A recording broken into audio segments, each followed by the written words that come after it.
extraordinary as yet, and it needs to be dealt with extraordinarily. So can I have a seconder, please? All in favour? Aye. Okay, unanimously. On that basis, I'd like to call for a volunteer to take minutes of the meeting. Andy? All right, thank you, mate. All right, that being the case, I'll take the chair. I'm conscious that I'm on camera. I'm aware that this broadcast is being aired on YouTube, and I would like to welcome everybody who is watching, all AMAS members across the country. For those of you who don't know me, my name is Mark Fenlon. I am the president of PMAC, Penrith Electric Model Aero Club, and a financial member of AMAS. I've been appointed by the members present to chair this meeting. I want to commence the meeting by reading a statement. I will in a moment. Everybody appreciates, those who have received emails from Mr. White, that there is somewhat of a dilemma in relation to the management of AMAS at the moment, and it is my hope that we can rectify that matter tonight. I'll just call for a quick show of hands from the members present who has read, or how many of you here have read the AMAS Constitution? 2. Okay, 2 members have read the Constitution. I've read the Constitution since the correspondence received by Mr. White. I sent out the members, and I've read it extensively, and I am concerned about the Constitution and the way it has been worded. I am disappointed in the construction of the original Constitution for AMAS, in that it makes absolutely no provisions for the involvement of all members of AMAS in respect of voting for elections, voting on any issue in relation to the management of AMAS. My belief when our club affiliated with AMAS was that was one of its auspices, that was one of its main attractive points, and made AMAS different from the other organisation. In fact, the current Constitution confers power, an inordinate amount of power, upon the persons who attend a general meeting or annual general meeting, and only confers that power upon the persons attending, either in person or electronically, but in any event, the number of persons present at the meeting, have total control in relation to the direction that the organisation can take. And in my view, that's completely inappropriate, given the charter, or the intended charter of AMAS. In that regard, I am going to propose changes to the Constitution tonight, which, according to the Constitution, only require the persons present at this meeting, to endorse and carry. I believe that these changes are absolutely necessary for the continued management of AMAS in a fair and democratic means. It will return power, since no power existed, it will install power for the organisation to operate to its members. And we all must agree that the structure of AMAS and the membership charter of AMAS, where individuals are members and individuals should have that right, but because of the geographical complications of being a national organisation, and obviously some people being unable to attend physical meetings, there has to be processes in place where the desires of those individuals or members can be adequately accommodated within the Constitution. In other words, tonight I hope the group here will ensure that control is returned to the members, and that the members do truly have a say. So, on that basis, I wish to read the document that I prepared 2 days ago. and I'll just go over it again. If I rehash things, I apologise. It is my contention that the framing of the original Constitution did not adequately provide for the provision of voting to all national members in matters of selection of membership issues, or indeed any other issues. I therefore put forward the following motions, which will be listed here under, and that the Constitution be changed to facilitate provision of voting by all members of AMAS in the election of the Management Committee and in other matters concerning the memberships and general operation of AMAS. I therefore move a motion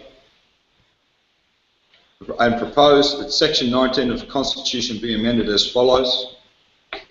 1. That a member of the Management Committee shall only be elected as follows. That any two members of the Association may nominate another member, the candidate, to serve as a member of the Management Committee. B.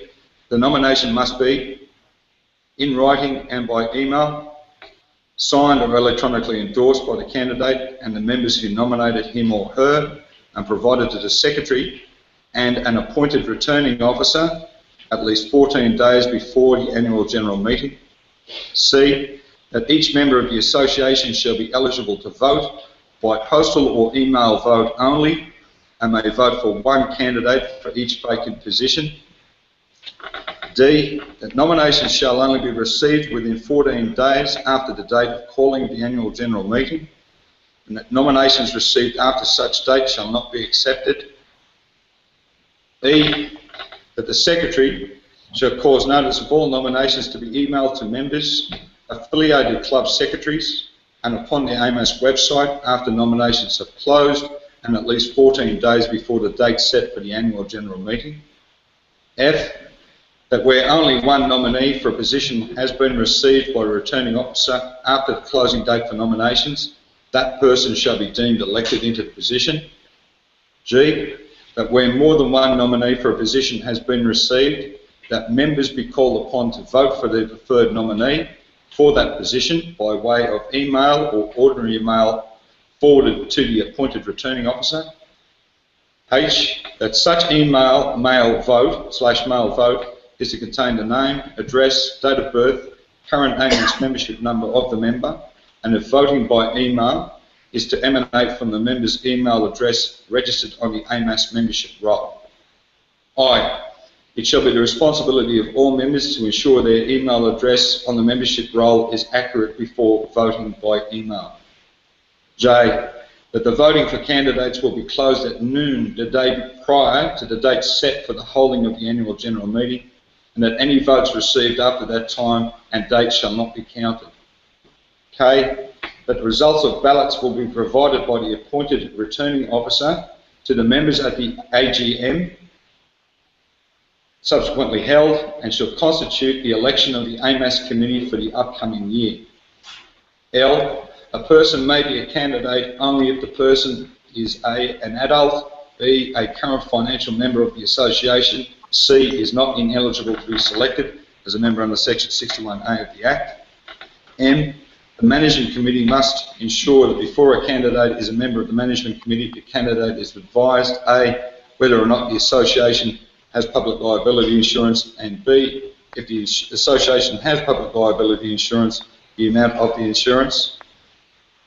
In Section 20, Part 3, that it be amended with 3. A member of the Management Committee may be removed from office when 1. They become an unfinancial member, 2. Engage in misconduct, 3. Act in a manner which is contrary to the welfare of the association. 4. Such decision may be taken by a majority vote of the other members of the committee, exclusive of the member in question. 5. Notice of the grounds for removal are to be provided to the member and the general membership within 14 days of such a decision being made by other members of the committee. 6. The members so affected may appeal the decision against their removal from the committee under the same conditions provided for under Section 11 relating to appeals. 7. The member will immediately vacate their office pending the decision of such an appeal. I also propose that Section 11 be amended in the following terms: that the title be changed to Appeals Against Rejection or Termination of Membership or Termination of Position on Management Committee. And Section 3, if the Secretary receives a notice of appeal, the Secretary must, within 3 months, and subject to Section 5 hereunder being satisfied, put the matter to members by way of a ballot. That such ballot will be conducted as for the appointment of committee members, with the exception that no such posting of notice of such ballot shall be made public. That is to ensure confidentiality of the individual concerned. 5, that any associated cost arising from the conduct of such ballot, that is, or for example, the cost of engaging a returning officer, will be borne by the appellant and paid in advance, and that such cost will be non-refundable regardless of outcome. 6, that a copy of a written appeal of the appellant and any supporting documentation, together with the decision, the original decision of the committee, and any supporting documentation will be made available to all members prior to the ballot being taken. I also propose a change to Section 43, which relates to rule changes. 2, that any changes to the rules be put to the entire membership and decided by ballot of all members, similar to the election of members to the committee. 3, that such ballot be carried out in conjunction with the election of committee members each year. 4, that any proposed rule changes be emailed to members, secretaries of affiliated clubs, and be posted on the association website. 5, that the details of the proposer and seconder of the rule change be provided to the membership, together with documentation in support of the rule change, and any documentation against such rule change. 6, that the result of ballots for rule changes shall be made known at the AGM by the appointed returning officer. 7, that rule changes approved by a majority of membership through this ballot will take immediate effect at that AGM. These changes to the Constitution guarantee that every member will always have an opportunity to vote during elections and in all contentious matters relating to the committee and general membership, not just those present at the AGM. AMAS, in spite of indicating that all members are afforded the opportunity of determining its future, do not in fact enjoy that privilege under the current Constitution. That needs to change. In future, the new management committee, as elected by the national membership, together with any rule changes, and there's another one, and notices of motion, we'll get to that, will be announced, not decided at all subsequent AGMs, after other business has been conducted. The process for appeals against removal from office, rejection of membership or termination of membership, requiring the calling of a general meeting for every such occasion, is not only time-consuming but grossly impractical, having regard to the national composition of the society, that is, its geographic location of its members and the cost involved. While the committee should assess the suitability of persons for membership, it is important to have a process which cannot be hijacked, ensures an opportunity for fairness, and is always a matter for the entire membership to ultimately decide upon, should the need arise. These changes will ultimately enable the association to protect itself from within and without, and to ensure that the entire national membership will always have a say in such serious and important matters.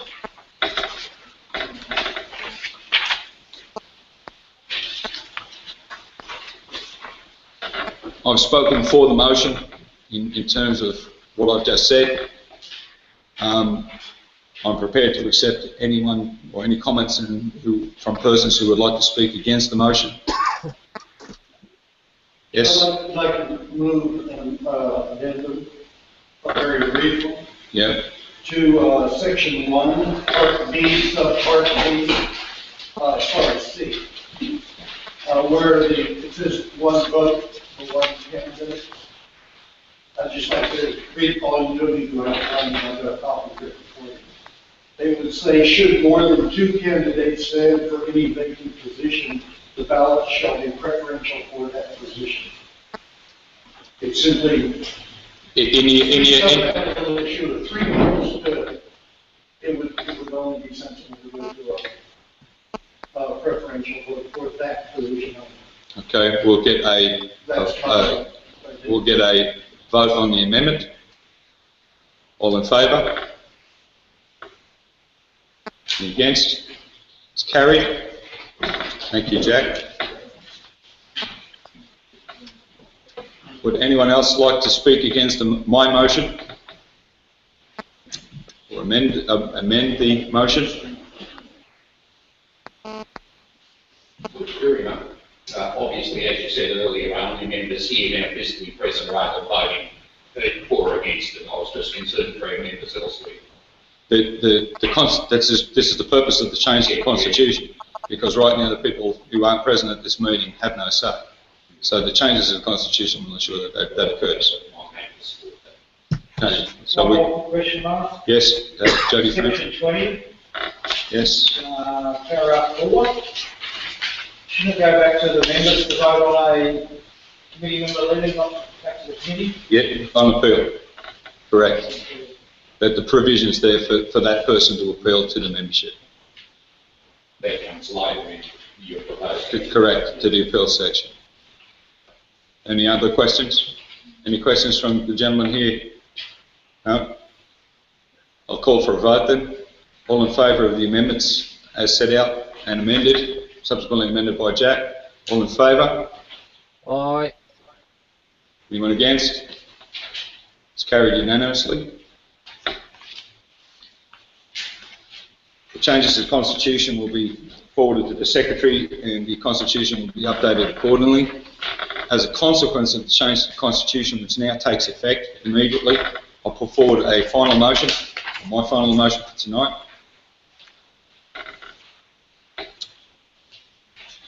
And the motion is that notification of the revised date of an annual general meeting, that as a consequence of issues received regarding the nomination and election process, and in the interest of ensuring that all members of AMAS have an opportunity to take part in the election of their representatives, that the AGM will be deferred to Friday the 6th of September 2013 at this place, and that the present nominations received be passed over in favour of the following process being adopted, which is now constitutionally sound. That the notification of the revised date of the AGM be sent to all members by email to all affiliated club secretaries and be posted on the AMAS website.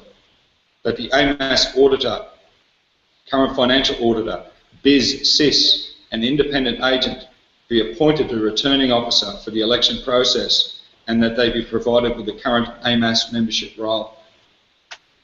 That nominations be called from members for positions on the committee, duly proposed and seconded by 2 members of AMAS, and are then to be forwarded to BizSys by mail or by email and received before midday the 17th of August 2013.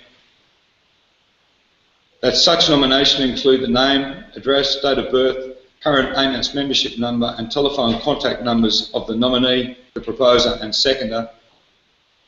In the event of an email nomination, such nomination must include evidence of the forwarding of such nomination, consent and seconding between the 3 parties before being forwarded from the email address, which must be registered with AMAS of the proposer to BizSys. That no further nominations shall be accepted after midday on the 17th of August 2013. That notice of nominations will be emailed to members, affiliated club secretaries and be placed upon the AMAS website by the 22nd of August 2013. That where only one nominee for a position has been received by the returning officer by midday the 17th of August 2013, that person shall be deemed elected into the position. That where more than one nominee for a position has been received, that members will be called upon to vote for their preferred nominee for that position by way of email or ordinary mail forwarded to BizSys, as now provided for in our Constitution. That such mail vote is to contain the name, address, date of birth, current AMAS membership number of the member, and in the event of voting by email, is to emanate from the member's email address registered on the AMAS membership roll. It shall be the responsibility of all members to ensure their email address on the membership roll is accurate. That the voting for candidates will be closed at noon on Thursday the 5th of September 2013, and that any votes received after that time and date shall not be counted. That the result of ballots will be provided by BizSys to the members at the AGM held here on the 6th of September 2013 and shall constitute the election of the AMAS committee for 2013-2014. And that the following members be appointed as caretaker committee until the results of such election is known: Michael Smbatis, John Taylor, Ian McGregor, Peter Coles and myself, Mark Fenton.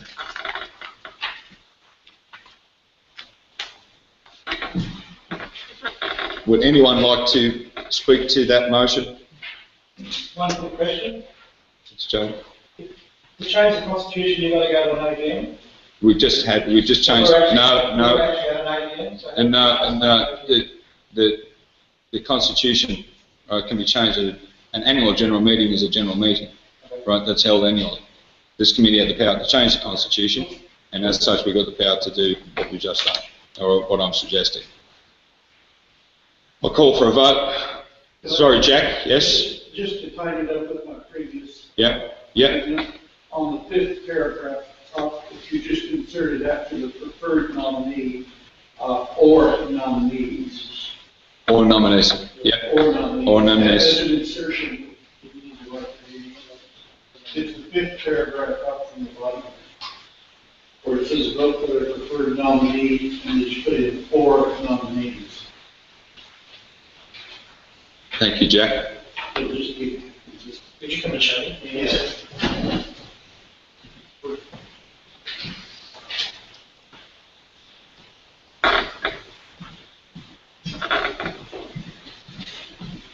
What's the reference?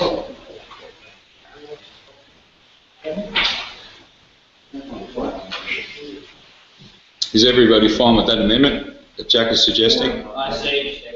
Yeah. Right. Yeah. Okay, on that basis, put it to a vote. All those in favour of the motion being carried? Anyone against? The motion is carried. I will not call for any further business in relation to this meeting, and normal business, as required by the AGM, will be conducted on the 6th of September, by which time we will have a committee duly elected in accordance with the amendments to the Constitution tonight, and every member of AMAS will have an opportunity to vote with the people they want to. That being the case, I'll declare the meeting closed. I will